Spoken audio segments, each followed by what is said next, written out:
حضرت فضیل بن عیاض رحمۃ اللہ علیہ ڈاکو تھے، اور نرے ڈاکو نہیں تھے، ڈاکوؤں کے سردار تھے۔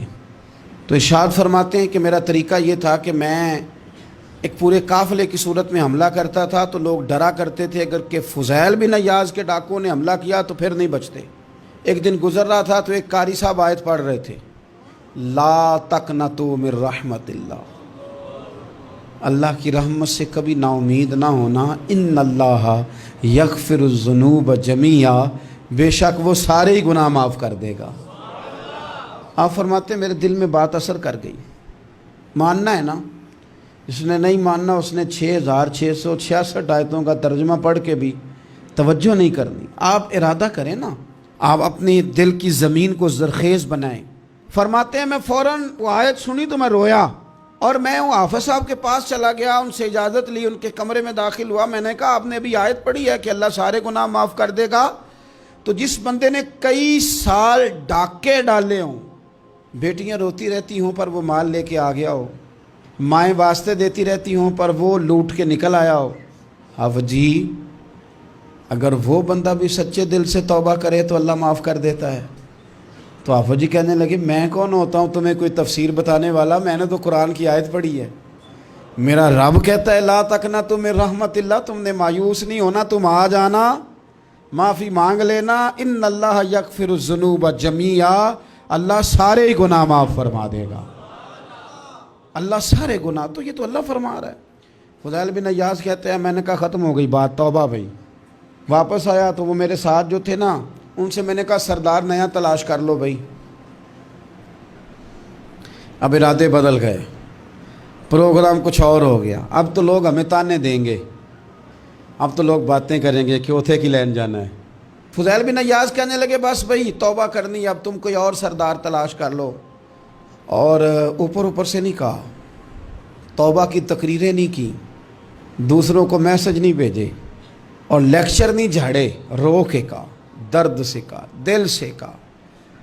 تو وہ جو باقی کے تھے نا ان پر سردار کی بات کا اثر ہوا، کہنے لگے سردار ہم نے سردار نیا نہیں ڈھونڈنا، اگر چوریاں مل کے کی ہیں تو اب تو اس طرح تو نہ کر، توبہ بھی مل کے ہی کریں گے، اب اللہ بھی مل کے ہی کریں گے، اب بس تو اگر ادھر جائے گا تو ہم بھی تو جائیں گے نا۔ اللہ اکبر۔ فضیل بن عیاض کہتے ہیں ظاہر ہے مال لوٹا کرتے تھے، میں نے مسئلہ پوچھا علماء سے تو انہوں نے بتایا کہ یہ تو حقوق العباد کا مسئلہ ہے، جو لوٹا ہے وہ تو واپس کرنا ہی پڑے گا۔ اب میں نے وہ پیسے جمع کیے، اب سارے تو میرے پاس تھے نہیں، جتنے میں دے سکتا تھا دیے، جو کھا چکا تھا وہ رہ گئے، ایک یہودی کے پیسے رہ گئے، اس کے گھر چلا گیا، میں نے جا کے اسے کہا میاں میں نے کر لیا توبہ، اور میں وہ فضیل بن عیاض ڈاکو ہوں جس کے تیرے گھر سے اتنا مال لوٹا تھا، میرے پاس پیسے کوئی نہیں، وہ پیسے لگ گئے، اب تو اس طرح کر مجھے معاف کر دے۔ وہ کہنے لگا نا جناب، یہ بھی کبھی کبھی ہوتا ہے، لوگ نا شرافت کو بزدلی سمجھ لیتے ہیں۔ فضیل بن عیاض سے کہنے لگا میں تو پیسے لوں گا، ایسے تو نہیں معاف کرتا۔ آپ فرمانے لگے پیسے تو کوئی نہیں، یہ سچی توبہ ہے۔ وہ کہنے لگا پھر اس طرح کرو میری اونٹوں کو چارہ ڈالو، پیسے پورے ہوئے تو چلے جانا۔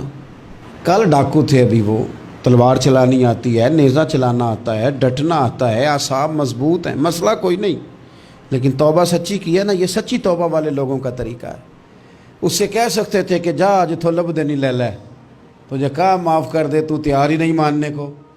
حضرت فضیل بن عیاض کہنے لگے اگر اونٹوں کو چارہ ڈالنے سے تو معافی دیتا ہے نا تو میں تیرے اونٹوں کو چارہ ڈالنے کو بھی تیار ہوں، کیونکہ راضی اللہ کو کرنا ہے، اپنے ضمیر سے بوجھ اتارنا ہے، بندوں کے سامنے سرخرو نہیں ہونا، اللہ کے حضور ہونا ہے۔ توبہ کا مطلب ہے رب کی بارگاہ میں سرخرو ہونا، بندوں کے سامنے نہیں۔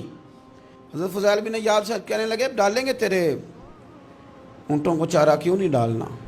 2-4 دن چارہ ڈالا تو وہ یہودی ایک دن کہنے لگا کہ یہ نا ٹھیکریوں سے بڑی ہوئی تھیلی ہے، یہ تو ذرا اٹھا کے لا۔ حضرت فضیل بن عیاض نے اٹھا کے اسے دی، جب اس نے کھولی تو اشرفیوں کی بھری ہوئی تھی۔ تو آپ فرمانے لگے تو کہہ رہا تھا ٹھیکریاں اٹھا کے لا، کہنے لگا میں تورات بڑی پڑھتا ہوں، عالم ہوں، میں نے تورات میں پڑھا تھا کہ مسلمان جب سچی توبہ کر لیں گے نا تو رب ٹھیکریوں کو بھی سونا بنا دیا کرے گا، پھر یہ مٹی کے ڈھیلے اشرفیاں بنا کریں گے، تو میں نا تیری توبہ چیک کر رہا تھا، یہ اس میں میں نے روڑے بھرے ہوئے تھے، لیکن تو اٹھا کے لایا تو تیری توبہ بھی سچی ہے اور تمہارا دین بھی سچا ہے۔ اب اس طرح کر، معافی اس شرط پہ دوں گا کہ مجھے کلمہ پڑھا تاکہ میں بھی مسلمان ہو جاؤں۔